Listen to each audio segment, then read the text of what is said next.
These latest headlines from ABC15 are sponsored by Lerner and Rowe Injury Attorneys. One call, that's all. Hello, I'm Megan Thompson with your afternoon update right now from ABC15 Arizona. We're tracking a developing story for you today. One person has died, 2 others are in critical condition after a crash involving a bus. This crash happened this morning at a Phoenix transit facility near 75th Avenue in Van Buren. It's not clear yet what led up to the incident. Now, along with a record-breaking start to fall, our summer in the valley was particularly hot, and APS says it broke records for them too. On August 4th, the utility company says customers set a new record for peak energy demand at more than 8.2 thousand megawatts. The previous record was over 8.1 set last July. Energy demand was over 8,000 megawatts on 4 days this year. During winter, peak demand usually ranges between 4,000 and 5,200. Now, with this heat sticking around, heat relief centers like the Burton Bar Library will now be available through the end of October to keep you safe in any time of need. They were originally going to stop service today. You can find a map of cooling centers on ABC15.com, or you can dial 211.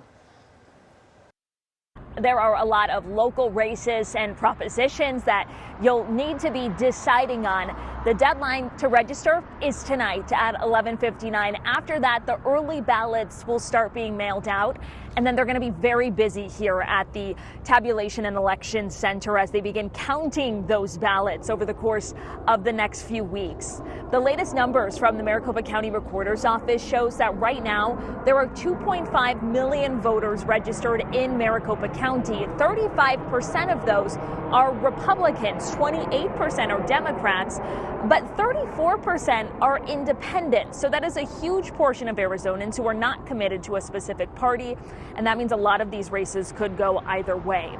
I recently spoke with Joseph Garcia with the nonpartisan group Chicanas por la Casa, who says that not only are there the big races like the presidential race, but there's also the smaller local races that could have a bigger impact on your life than you might realize, like what happens in the school that your child attends, and even financially, like how much you pay for your electric bill. Most people out there, if you were to ask them on the street, what do you think of the Arizona Corporation Commission? They'd have no idea what you're talking about. When you explain to them that the Corporation Commission sets many of the utility rates for Arizona and also sets the agenda for what types of energy we use, renewable energies and so forth. So, who you vote for, the Corporation Commission, it matters. You can register to vote on the Arizona Secretary of State's website, but ABC15.com/voter guide has a step-by-step list that's going to walk you through the process. And then once it is time to vote, our team has also broken down what every race means, like what a yes or a no vote is going to mean on some of the propositions that you'll be deciding on, which we know can get a little bit complicated. Also, remember to note here is that even if you are already registered to vote, you're just going to want to go back and check to make sure that all of your voter registration is up to date, like if your address hasn't changed within the past year or so. For now, reporting in Phoenix, Jamie Warren, ABC15 Arizona.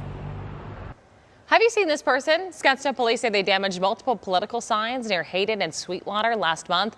As you can see in that video, the person was seen ripping the signs in half around 4:30 in the morning. If you know anything, you're asked to contact Scottsdale police. Well, that triple-digit heat is here to stay, but that doesn't mean we can't look toward our cooler fall temperatures. The Arizona Snow Bowl is celebrating the season by showing off last year's stunning golden aspens and scenic gondola rides.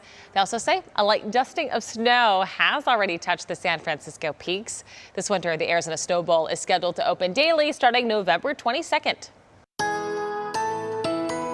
Time now for that most accurate forecast. I'm meteorologist Iris Hermosillo. The Phoenix metro area now under an excessive heat warning through Tuesday night. Meanwhile, much of central, southwest, and western Arizona will remain under that heat warning through today. But either way, those temperatures sizzling hot these next couple days. Near 110 again today. We'll likely end up just shy of it with Phoenix topping out at 109. But we could hit 110 out in Yuma and Quartzsite. Mid-90s today in Sedona. Low 80s in Show Low and Flagstaff, topping out in the low 80s as well. Tomorrow, 107 for Phoenix. Overnight lows in the upper 70s. And then as you look ahead to the end of the week and into the weekend, those temperatures coming down a bit, at least closer to 105 Wednesday, Thursday, Friday, and Saturday, a little bit lower on Sunday.